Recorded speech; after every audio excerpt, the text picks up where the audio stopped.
Dengan saya Ayu Prabamitu, di sini saya akan mendatangkan solusi buat teman-teman, khususnya yang kurang beruntung, yang tidak sigap atau tidak mempunyai lahan untuk cukup mengatasi solusi terkait dengan pemanasan global yang akan terjadi kekeringan jangka panjang kisarannya 1 sampai 3 tahun kurang lebihnya. Kemudian itu berdampak kepada kelaparan yang fenomenal sedunia dan adanya beberapa ancaman lainnya terkait dengan hal itu seperti kejahatan atau perampokan atau sejenisnya. Dan sebelumnya sudah digembar-gemborkan di sosmed, baik oleh media manapun, oleh beberapa orang pakar maupun beberapa orang indigo dan sebagainya. Namun perlu diketahui ini bukan indigo ya. Ini benar-benar bisa diprediksi, dianalisa secara analisa teknologi. Karena sejujurnya kita nggak bisa menghindari tekanan era teknologi. Suka nggak suka kita harus terjun menikmati dan menjalani. Adapun kita tidak bisa menghadapi sisi positif aja atau manfaat. Kita tetap mendapatkan dilema dari sisi efek negatifnya. Tapi di sini saya akan share solusi. Tolong jangan berpikir masalah itu dari sisi negatif. Lebih baik kita fokus pada solusi, pada hal-hal positif. Supaya kita tuh terhindar dan aman melewati fase ini. Kalian tahu ini pernah terjadi kasus pandemi COVID itu fantastik. Nah itu seperti itulah. Habis pandemi terjadi uh, fase kegelapan di mana seperti ada fenomena di beberapa negara, khususnya perkotaan, negara-negara maju. Kalau yang nggak maju wilayah perkotaan itu seperti demonstrasi besar-besaran itu seperti era kegelapan ya. Nah ini akan lari kepada fase berikutnya yaitu seperti fase kelaparan karena akan terjadi kekeringan yang drastis di mana kisarannya kurang lebihnya 1 sampai 3 tahun. Kurang lebihnya ya, saya untuk pastinya saya nggak bisa sampaikan. Di sini saya bukan indigo. Terus di sini saya akan kasih solusi, tapi solusi ini saya bagi 3 ya. Jadi untuk pertama saya sebutkan solusi khusus wilayah perkotaan dulu, karena perkotaan ini sangat sensitif dan sangat dramatically. Artinya ini yang berdampak langsung terhadap wilayah kekeringan yang global yang akan terjadi mendunia. Yang kedua, saya akan kasih solusi untuk wilayah pedesaan. Pedesaan mungkin aman, tapi tidak juga aman. Jadi tetap ada kasus. Dan yang ketiga, saya akan kasih solusi kombinasi kota dan desa seperti apa. Kan di berbagai platform sosmed, dimanapun sudah digembar-gemborkan oleh beberapa pihak tertentu. Sebenarnya mereka itu bukan ramalan, tapi memang analisa. Bahkan sebelumnya pemerintah sudah menyentil tentang adanya kelaparan dunia dan itu benar adanya, itu siklus sesuai keadaan era tertentu. Nah, kenapa terjadi kekeringan? Itu karena pengaruh dengan imbas atau efek dari era teknologi, suka nggak suka, itu membuat cuaca iklim jadi dramatis dan sangat ekstrim. Jadi nanti akan benar-benar terjadi seperti ada isu sebelumnya yang matahari global, panas matahari global itu terjadi, tapi ini sisi ekstrimnya di mana matahari akan memberi dampak yang tinggi kepada bumi sehingga menyedot beberapa wilayah yang benar-benar airnya susah. Kalau untuk wilayah pegunungan mungkin terkena imbas juga, tapi cuman nggak dramatis seperti wilayah-wilayah lain. Yang saya bahas ini wilayah-wilayah yang untuk kadar airnya tuh sudah susah, khususnya perkotaan. Dan secara tidak langsung itu berdampak terhadap makanan pokok manusia sedunia. Suka nggak suka, kita jadi menanam apapun tuh susah. Oke ya, saya akan langsung kasih solusinya untuk wilayah perkotaan dulu. Solusi untuk wilayah perkotaan pertama, kita harus kerjasama per wilayah. Jadi setiap wilayah, entah itu kelurahan atau tingkat RW, RT, sebaiknya sih sifatnya per RW ya.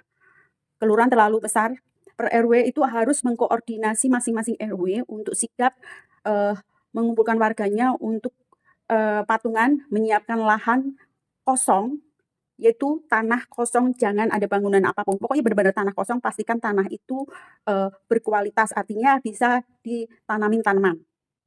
Dan ini memang harus kerjasama.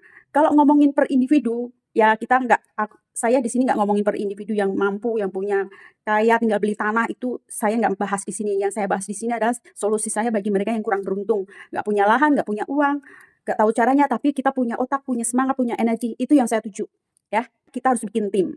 Tim ini bisa antar RT, RW. Tapi sebaiknya dirapatkan RW. Kalau kelurahan terlalu besar. Karena dipastikan ini levelnya level RT dan RW aja. Kelurahan terlalu besar karena ini untuk memberi pangan satu kakak aja bisa ada 4, ada lebih ya kan. Nah, ini sekali lagi saya sampaikan ini bukan per individu ya. Jadi untuk yang kurang beruntung, yang nggak punya lahan, nggak punya uang, tapi cuma punya energi, cuma punya etikat, sama kemauan dan rasio atau kecerdasan itu. Nah, tolong kita harus bikin tim kolaborasi. Nah, dari situ kita rapatkan apa yang bisa share yang mampu jadi seperti subsidi silang ya. Mungkin kita juga akan minta suntikan dana dari pemerintah, baik itu pusat maupun daerah, dibagi berdasarkan per wilayah. Nah, ya walaupun prosentasenya nggak seperti budget yang kita inginkan, tapi setidaknya lumayan lah ya, ada tambahan suntikan dana. Dan kita bisa melobi-lobi kalau bisa dari RW, RT itu ada warga yang baik hati, mau share wilayahnya untuk kepentingan masyarakat setempat, itu bagus lagi. Misalkan dia bisa kasih pinjam, kita yang menyumbang tenaganya atau bekerja sama mencari tanaman. Jadi di sini solusinya adalah membentuk tim, berkolaborasi dan masing-masing tuh saling bertukar pikiran dan saling barter, saling subsidi bagi yang mampu masalah tenaga untuk pengadaan air, ada masalah tenaga untuk mendatangkan tanaman yang sifatnya untuk just in case yang terkait dengan karbo. Ini ngomongin karbo aja ya, nggak usah ngomongin buah, nggak usah ngomongin sayuran. Cukup karbo karena keadaannya kritis darurat. Kita nggak sempet nanam yang aneh-aneh dah. Karbo cukup karena karbo itu bisa membantu kita survive untuk beberapa lama, durasinya lumayan. Dan kita juga persiapkan untuk ternak ayam yang gampang, syukur-syukur ada sapi, ada kambing, kolaborasi, dan ini harus swadaya per tim, per wilayah, harus dilakukan. Nah, bagaimana metodenya seperti ini? Ini maaf ya, ini baru kota dulu. Kalau kota kan asumsikan masyarakatnya kan lebih kompleks, variatif, tapi bukan bukan tidak mau dididik, justru mudah dididik kalau wilayah kota. Kalau desa susah.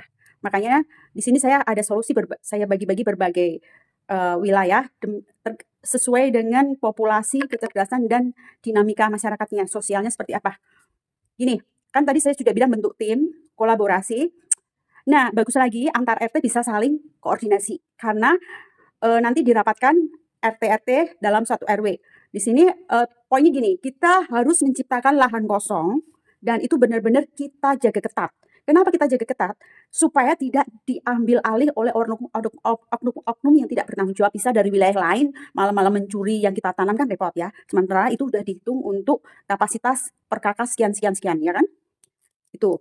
Dan harapan saya sih ada beberapa warga ikut berkontribusi untuk menyumbangkan beberapa hal seperti dia punya tanaman apa untuk dikembangbiakkan. Jadi contohnya yang kita tanam ingat ya, yang berbau karbo aja nggak usah mikir buah dan sayuran. Karena untuk hal lain itu agak susah. Seperti pisang, singkong, jagung, ubi jalar, sejenis itulah. Atau talas seperti itu, umbi-umbian ya. Itu cukup mewakili dan sangat mudah ditanam di kota. Problemnya ini, teman-teman, problemnya ini. Kan nanti kekeringan global dunia, di mana matahari itu saya kasih kiasan.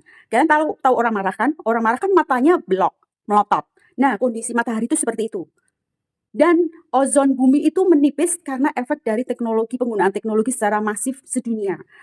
Jadi seperti ada kayak anggap aja kalau orang rokok asapnya. Nah, itu seperti itu. Tapi ini bukan asap, ini seperti ion-ion yang berterbangan di udara mencampur dengan populasi pabrik dan asap. Tapi ini seperti sampah teknologi. Sampah teknologi bentuknya gelombang elektromagnetik, sinar belum lagi ada peperangan uji coba nuklir, uji coba laboratorium, zat kimia, unsur mekanik lainnya, belum lagi emisi udara, karbon dan lain-lain, chemical lainnya. Nah, itu berkolaborasi menyatu membuat ozon itu jadi nggak bisa memfilter dengan baik. Bahkan sempat karena zat itu beradu sehingga menimbulkan saringan ozon itu seperti terbuka memberi jendela kepada matahari untuk lebih mudah masuk langsung ke bumi. Jadi filter udaranya jadi berkurang, ketebalan filter bumi itu berkurang. Ini saya kasih asumsi aja seperti itu. Dan itu bukan diprediksi lagi, pasti akan terjadi. Dan perlu diketahui, Indonesia dan teman-temannya yang daerah Katulistiwa ini termasuk cukup beruntung. Saya bilang cukup beruntung karena di kondisi wilayah yang Katulistiwa di mana notabene masih greeny, masih banyak penghijauan dan tanah yang subur. Seandainya kekeringan itu melanda sedunia itu, tapi Indonesia dan teman-teman di garis Katulistiwa lainnya yang bercocok tanam atau lain itu tetap kena imbas sih, tetap. Hanya tidak sedahsyat negara Eropa yang benar-benar tergantung satu sama lain. Karena mereka hanya user, bukan memproduksi seperti kita pertanian, perikanan semua kita produksi sendiri. Kekayaan Indonesia itu. Nah, disinilah pentingnya Indonesia di saat tragedi itu. Tapi bukan berarti kita bebas masalah ya. Itu. Oke, saya lanjut dengan solusi tadi ya. Solusinya tadi kan sudah bentuk tim. Kita harus koordinasi mana masyarakat individu kakak yang lebih beruntung punya lahan besar bisa dimanfaatkan kerjasama dengan teman-teman lingkungan situ. Diatur sebagaimana gimana seperti sistem pola kalian. Poinnya di sini membuat lahan untuk perkebunan yang sifatnya hanya kebutuhan pokok. Tolong saya ingatkan lagi, jangan aneh-aneh. Sayuran dan lain itu hindari dulu karena nggak sempat. Dan bagaimana masalah air kan kekeringan itu melanda global dunia ya. Wilayah perkotaan termasuk wilayah Katulistiwa kena. Nah, masalah air ini ada beberapa hal yang akan jadi saya fokuskan. Untuk wilayah yang sudah kita peta-petakan untuk kita tanam, sebaiknya langsung secepatnya dibikin. Kalau untuk menanam tuh sebaiknya tanaman yang sudah jadi, yang sudah jelas-jelas berbuah ya. Jangan dari anakan kelamaan, karena ini fenomena bisa terjadi lebih cepat dari yang prediksi kebanyakan orang sedunia. Jadi pastikan kita siapkan tanaman yang seperti kalau manusia itu remaja gitu ya, yang sudah berbuah. Sistemnya masalah pencangkokan atau apa terserah. Pastikan kita juga kerjasama dengan ahli agrokultural ya, kultural. Pokoknya masalah pertanian perkebunan gitulah. Kita harus kerjasama dengan mereka-mereka ahli. Dan berikut dalam pengairan ini kita harus mulai sekarang kita pikirkan karena kan nanti kekeringan jangka panjang membuat susah mendapatkan bahan makanan apapun kan ya. Nah, caranya kita mengebor sedalam mungkin. Mengebor dari satu wilayah lahan misalkan 1 hektar itu cukuplah untuk satu pengeboran asal dalam dan cukup besar ya bor lubang pipanya. Nah, khusus untuk wilayah yang cenderung mudah banjir, tapi perlu saya tekankan sekali lagi, ini musim kekeringan jangka panjang sebagai akibat dari matahari yang sangat fenomenal di mana terjadi karena efek dari teknologi, sampah teknologi. Entah itu nuklir, tetap ada perang nuklir, cuman nggak sedahsyat perang dunia ketiga. Tapi nuklir ini bisa berimbas terhadap cuaca. Jadi perang nuklir tetap ada, tapi nuklir kecil. Tapi impact-nya ke kasus dunia itu pada pemanasan global. Lewat matahari langsung masuk. Jadi hati-hati juga bagi kalian yang untuk keluar harus siap pelindung jaket, karena di kulit cenderung kebakar nanti. Nah, bagaimana di Katulistiwa yang tukang hujan? Ini saya asumsikan just in case. Jadi spekulasi ya, iya dan tidak. Ketika, anggap aja kalau hujan itu bonus. Jadi, kalau hujan kita harus juga siapkan lahan seperti penampungan air, waduk, entah nanti dikoordinasikan. Nah, ini kita kerjasamanya bukan RT RW lagi, tapi level kecamatan. Karena ini sifatnya masif, volume air yang besar. Kita harus rapatkan untuk setu itu dipergunakan semaksimal mungkin untuk kepentingan warga mencegah kekeringan. Nah, di sini kita kerjasama dengan orang bagian ahli penyulingan air hujan. Kita kerjasama dengan para teknisi kimia, mahasiswa maupun putra-putri Indonesia kalian yang tinggal di wilayah itu, atau bisa bersinergi kolaborasi dengan wilayah lain, seperti itu. Kita suka nggak suka harus swadaya sendiri teman-teman. Nggak bisa tergantung dengan pemerintah, karena pemerintah juga mungkin punya keterbatasan waktu, penyampaian yang langsung to the point, dan pemahaman masyarakat yang beragam. Itu repotnya di situ. Jadi daripada kita menunggu pemerintah memberikan informasi secara resmi, lebih baik kita sediakan sebelum hujan. Ya, poinnya di sini tuh kerjasama teman-teman, kerjasama. Hindari pikiran negatif, hindari sebisa mungkin. Kita di sini tujuannya untuk solusi, bukan untuk bikin problem baru. Kita udah pusing. Nah, tolong sebisa mungkin bagi yang punya wilayah luas itu jangan mau ditawar harga tinggi oleh beberapa warga asing yang eksodus ke Indonesia. Karena beberapa negara maju itu kewalahan stres menghadapi hal itu, mereka pada lari ke daerah-daerah berkatulistiwa yang grini-grini. Ada yang Malaysia, Filipina, Vietnam, dan sebagainya. Mungkin solusi mereka ya, aku kasih bocoran ya, pakai itu hidroponik. Cuman ya aku nggak tahu ya, karena kehidupan konsumtif masyarakatnya tuh bisa diatur apa enggak. Kalau maaf ya orang desa, bukan saya mengunderestimate teman-temanku dari desa, semua tuh ada plus minusnya. Kota teman-teman kota juga ada plus minusnya, desa juga. Tapi ini saya fokus kota dulu. Jadi karena diasumsikan kelaparan mendunia ini masif, besar, dampaknya itu banyak terjadi di wilayah perkotaan. Mengingat populasinya lebih banyak di perkotaan dan tidak ada zona buat natural, alam yang untuk menanam kebutuhan pokok. Karena kenapa itu berdampak pada perkotaan?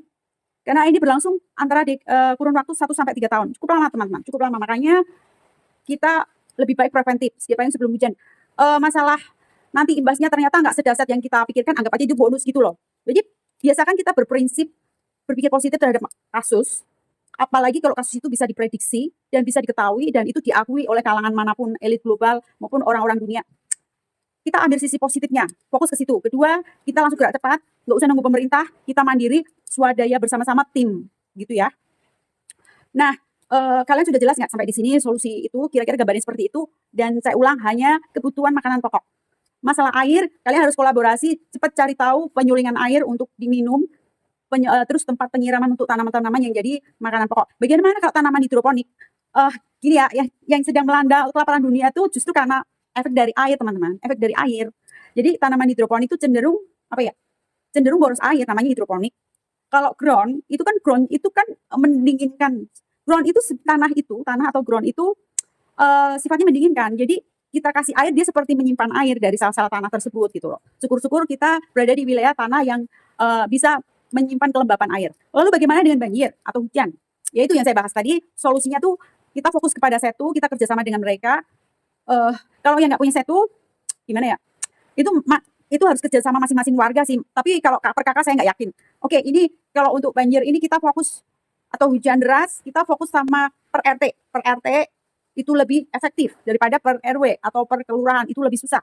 Per RT kita harus patungan kerjasama membuat tangki besar yang bisa dipakai untuk per kakak. Dengan asumsi sekian volume liter ini cukup untuk suplai satu kakak, nanti ada hitungan meterannya. Seperti itu. Kalau itu untuk darurat ya, urgently. Tapi ini khusus warga yang nggak beruntung ya. Kalau warga yang sudah swadaya sendiri secara pribadi itu saya nggak saya bicarakan di sini. Itu di luar konteks solusi saya. Saya anggap dia bisa berdikari sendiri, semuanya sudah dia jauh-jauh hari sudah melakukan sendiri.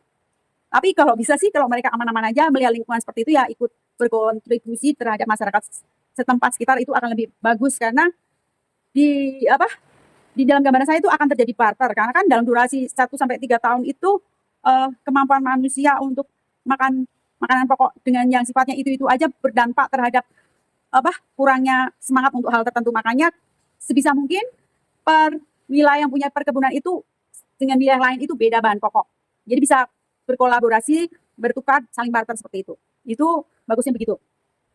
Jadi di sini yang diperlukan tuh tim yang solid, yang mau diajak kerjasama, dan kalau bisa rekrut teman-teman yang sudah paham, walaupun dia sudah punya, direkrut lebih bagus, kita tawarin untuk ikut menyumbang gitu maksud saya.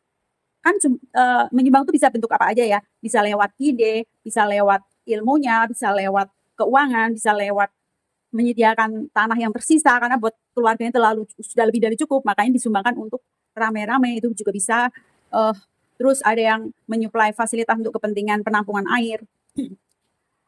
Solusi saya lain lagi masalah air, kan Indonesia cenderung rentan hujan ya daripada kekeringan, tapi nggak tahu nanti kan kalau mataharinya tinggi itu bisa dimungkinkan suplai air tuh cenderung kebutuhannya meningkat gitu ya. Bisa jadi takutnya antar perkotaan itu akan saling beradu seperti tawuran gitu, perebutan kan demi sesuap makan, kebutuhan bertahan hidup seperti itu ya. Atau dalam kota per kecamatan, per kelurahan bisa saling bentrok sendiri karena harus bertahan seperti hukum rimba aja. Namun semoga aja itu tidak terjadi, tapi kita nggak tahu, namanya orang dalam kondisi kejepit, kita nggak tahu. Kita tetap berpikir positif, tapi kita juga tetap waspada terhadap dampak di luar kuasa kita yang mungkin bisa terjadi ya. Tetap kita juga bangun sistem keamanan juga supaya tidak diambil orang-orang lain yang tidak bertanggung jawab, yang datang dari eksodus rame-rame dari kota lain yang tidak siap dengan solusi yang saya sampaikan ini. Makanya saya sampaikan di sini tuh biar semua teman-teman kota se-Indonesia tuh aware gitu ya. Aware, jangan underestimate kasus ini. Pokoknya satu pengingatnya, COVID-19. Awalnya tidak ada yang peduli dan terlalu underestimate atau menyepelekan. Nah, ini kasarannya seperti itu. Dan sedikit bocoran ya, para elit global dan lain-lain itu sudah bergerak duluan. Bahkan Singapura dan lain-lain, entah dalam bentuk hidroponik, greeny dalam bentuk apa. Tapi kan itu orang-orang berduit, orang-orang pejabat yang sudah punya fasilitas lengkap, bahkan mereka punya media knowledge atau AI dan lain-lain tuh dengan mudahnya. Itu saya nggak bicara di situ. Di sini saya fokus kepada teman-teman yang tidak beruntung. Jadi solusi teman-teman yang tidak beruntung, termasuk saya juga nggak punya lahan kosong karena saya di kota juga. Kita membentuk swadaya by team gitu ya teman-teman, by team. Dan jangan sedih dulu, lupain emosi kita. Emosi kan bisa sedih, bisa senang, bisa ngambek dan teman-temannya. Lupain itu, fokuslah kita pada solusi, fokuslah kita pada kerjasama. Ingat, di sini yang penting itu kerjasama. Jangan melihat karakter orang yang dia jelek, dia jahat, dia gini-gini, pelit gini. Udah lupain itulah. Itu yang lalu biarlah berlalu. Kita fokus sekarang dan yang akan terjadi. Itu yang penting. Karena sistem yang saya sebutkan tadi harus dibangun lebih cepat, lebih bagus. Nggak bisa langsung apa namanya, langsung, bisa mendatangkan solusi, kita harus bikin dulu sedini mungkin, secepat mungkin. Karena diasumsikan takutnya kasus, kekeringan massal sedunia itu, takutnya terjadinya lebih cepat dari analisa beberapa, master atau beberapa orang yang jago teknologi dan lain-lain. Karena gini teman-teman, walaupun kita di Khatulistiwa bukan berarti aman. Tahu kenapa? Kita memang menang menang dalam situasi wilayah ya, tapi untuk teknologi yang menang negara maju. Jika mereka terjepit, mau nggak mau, gimana kalau mereka cari strategi lain, gimana cara membuat kita tuh kewalahan. Contoh, harusnya kan kita tuh grini-grini nggak kena dampak kekeringan yang masif matahari gitu. Mereka bisa mendatangkan sesuatu zat dramatis kimia lewat drone, lewat sistem penembakan asap, terus dibawa angin, lari ke daerah Khatulistiwa, ditargetkan berdasarkan target atau teknologi AI dan lain-lain gitu. Tapi maaf negara maju, maaf teman-teman negara maju, kalian pasti bisa bahasa Indonesia juga lewat AI. Ini bukan understatement kalian, ini maksudnya saya mengajak teman-teman se-Indonesia tuh biar tidak malas-malasan, biar tidak meremehkan, tapi suka nggak suka harus dilakukan. Karena era teknologi itu kita nggak bisa menikmati positifnya aja, kita pasti akan menerima negatifnya, impact-nya gitu ya kasarnya. Nah, seperti saya bilang, impact-nya teknologi itu sampah teknologi itu dalam bentuk gelombang macam-macam, ya, entah itu dari nuklirnya, dari teknologi internetnya, dari fasilitas infrastruktur teknologinya, semua itu merusak dinamika gelombang elektromagnetik dan keseimbangan dunia alam terkait dengan gravitasi, lapisan ozon pelindung bumi, dan lain-lain gitu. Termasuk dengan kadar air. Nah, ini saya ada solusi bagi kota yang dekat laut. Kota yang dekat laut. Tapi ini bukan wilayah nelayan ya. Kota yang dekat laut yang tempat singgah buat kapal-kapal untuk ekspor impor dan sebagainya, transaksi lain-lain. Nah, untuk yang bagi wilayah dekat laut, kan kadar airnya kan kita tergantung dengan pam ya. Itu akan jadi lupain pam. Kalian harus berdikari sendiri. Bagaimana masalah air laut bisa disuling nggak? Bisa, tapi ada proses osmosis yang sedikit rumit dan kompleks. Itu dibutuhkan orang-orang telaten dan benar-benar terlatih untuk hal itu. Karena itu pengukuran volumenya air dan teman-temannya terkait dengan ditambahin zat kimia apa, itu agak mahal teman-teman, agak mahal.